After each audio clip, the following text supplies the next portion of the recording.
وہم episode 27 and teaser 28۔ کیا جنید امابی کی بات پہ یقین کرے گا؟ کیا فرید سب کو سچ بتائے گا؟ رخسانہ کو چپ کیوں لگ گئی ہے؟ خاور کی گیمز کب تک کامیاب ہوں گی؟ آج کے ریویو میں ہیں ان سب سوالوں کے جواب۔ آپ کر دیجئے جلدی سے چینل کو سبسکرائب اور ویڈیو کو لائک اینڈ شیئر کرنا تو ہرگز نہ بھولیے گا۔ نیکسٹ ایپیسوڈ کے پرومو میں ہم دیکھتے ہیں کہ جنید امابی کے پاس بیٹھا ہے اور اماں بھی کہتی ہیں کہ سب فساد کی جڑ تمہارا چچا یعنی کہ خاور ہے۔ اب سوال یہ پیدا ہوتا ہے کہ یہ نرس جس کو خاور نے اصل میں اماں بھی کی جاسوسی کے لیے رکھا ہے، یہ اماں بھی کو بات مکمل کرنے دے گی یا نہیں؟ بہرحال ایک بات سمجھ آتی ہے کہ اماں بھی اپنی بات اتنی ضرور کنوے کر دیں گی کہ جنید کو ہنٹ ہو جائے گا، لیکن ان کی بات پوری ہونے سے پہلے ہی نرس کہے گی کہ ان کی انجیکشن یا میڈیسن کا ٹائم ہو چکا ہے۔ یہ انجیکشن دراصل نیند کے انجیکشن ہیں جو خاور اپنی ماں کو لگوا رہا ہے تاکہ وہ زیادہ وقت سوئی رہیں اور کسی سے بات چیت نہ کر سکیں۔ ویسے شاید خاور جیسی اولاد کے لیے ہی کسی نے کہا ہے کہ ایسی اولاد تو پیدا ہوتے ہی مر جاتی۔ خاور صرف اپنے جھوٹ کو بچانے کے لیے ماں کو پاگل کرنے کے درپے ہو چکا ہے۔ اماں بھی کے دونوں بیٹے ہی بے وفا نکلے۔ انور ساری زندگی سکون سے ایک عورت کے ساتھ رہا اور کبھی پلٹ کر ماں کی خبر نہ لی، اور خاور نے ساری زندگی صباحت کے ساتھ گزاری، کبھی ماں کو اپنے ساتھ رکھنے کی زحمت گوارا نہ کی، اور اب صرف اور صرف اپنے راز کی حفاظت کے لیے ماں کو زبردستی اپنے گھر میں لے آیا ہے۔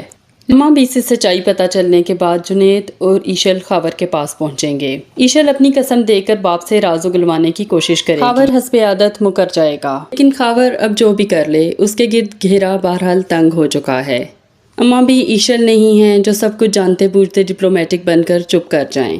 دوسری طرف فرید کو بھی سب کچھ پتا چل چکا ہے۔ فرید چپ رہنے والوں میں سے نہیں ہے۔ اس ایپیسوڈ میں یہ بہت واضح دیکھا جا سکتا ہے کہ خاور کو کبھی بھی فرید سے محبت نہیں تھی اور نہ آج ہے۔ وہ فرید کو صرف ایک بوجھ سمجھتا ہے۔ فرید کی ہر فرمائش اور ہر بات پر خاور کے ماتھے پہ بل پڑ جاتے ہیں، جبکہ ایشل سے خاور کو سچا پیار ہے۔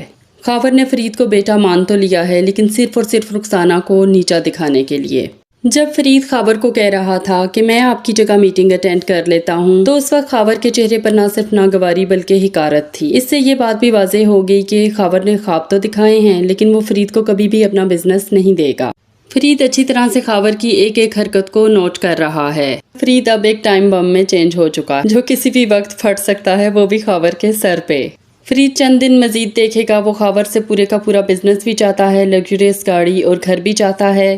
فرید کی انفیکٹ یہ ڈیمانڈ ہے کہ خاور سب کچھ اس کے نام کرے کیونکہ وہ اکلوتا بیٹا ہے، جبکہ خاور نہ تو اسے اس کے حق کے مطابق جائیداد میں حصہ دینا چاہتا ہے اور نہ ہی ساری دنیا کے سامنے اس کو اپنا بیٹا ماننا چاہتا ہے۔ اس لیے فرید جلد ہی صباحت کو بھی اور باقی سب لوگوں کو بھی بتا دے گا کہ یہ شخص میرا باپ ہے، اور اینڈ پر فرید خاور کی جائیداد سے کچھ بھی لینا پسند نہیں کرے گا کہ جس شخص نے مجھے ساری زندگی بیٹا ہی نہیں مانا، میں اس سے تعلق نہیں رکھنا چاہتا۔ بہرحال فرید اس وقت ایک نائٹ میئر بن چکا ہے خاور کے لیے۔ ہم نے لاسٹ ریویو میں آپ کو بتایا تھا کہ فرید ہو سکتا ہے خاور کو ٹریپ کر رہا ہو، تو اس ایپیسوڈ میں ایسے بہت سے سینز تھے جن میں لگا کہ فرید واقعی ہی ایسا کر رہا۔ فرید کا جان بوجھ کے شاپنگ کے لیے جانا، لاکھوں کی شاپنگ کرنا، صاف ظاہر تھا کہ وہ صباحت کو جتلانا چاہتا ہے تاکہ صباحت شک میں پڑے۔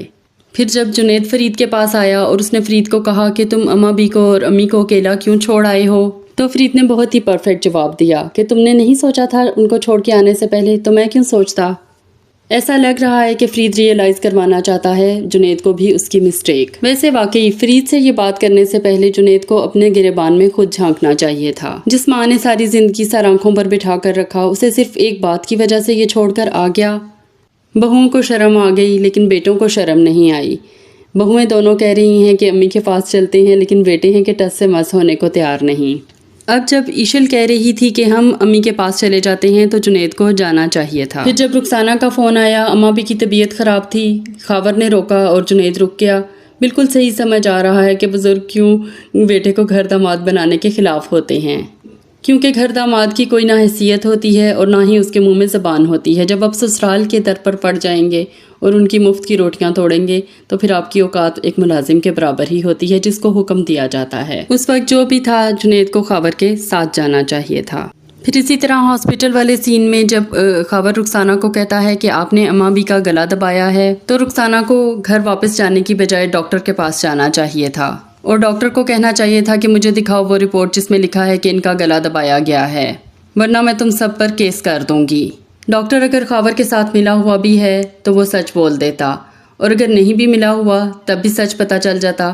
پھر رخسانہ کہتی کہ جا کے میرے بیٹوں کو بتاؤ کہ سچ کیا ہے، گلا دبایا ہے یا نہیں۔ رخسانہ آخر اتنی کیوں چپ کر گئی ہے، یہ بات بہت زیادہ ہمیں اریٹیٹ کر رہی ہے۔ پھر جب اماں بھی نے ہاسپٹل میں رخسانہ کو اپنے پاس بلایا تھا تو رخسانہ کو خاور کے ساتھ جانا چاہیے تھا، بے شک وہ منع کرتا۔ رخسانہ کہتی کہ ساری زندگی اماں بھی کو میں نے رکھا ہے اور آج بیٹے تم بن گئے ہو۔ ایک اور بات بھی سمجھ آئی کہ رخسانہ انور کو خط نہیں لکھتی تھی بلکہ رخسانہ اپنے والد کو خط لکھتی ہے۔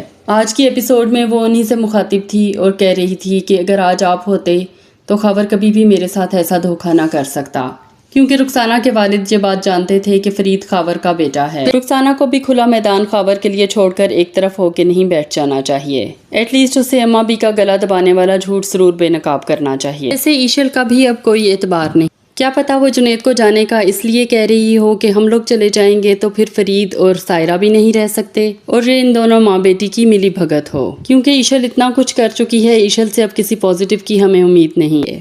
ہم امید کرتے ہیں کہ اب 1 یا 2 ایپیسوڈ میں ڈرامے کو ریپ اپ کر دیا جائے اور ہم پر رحم کیا جائے، ڈرامے کو اینڈ کر دیا جائے، کیونکہ ہمیں تو اب یہ وہم ہونے لگا ہے کہ یہ ڈرامہ کبھی بھی ختم نہیں ہوگا۔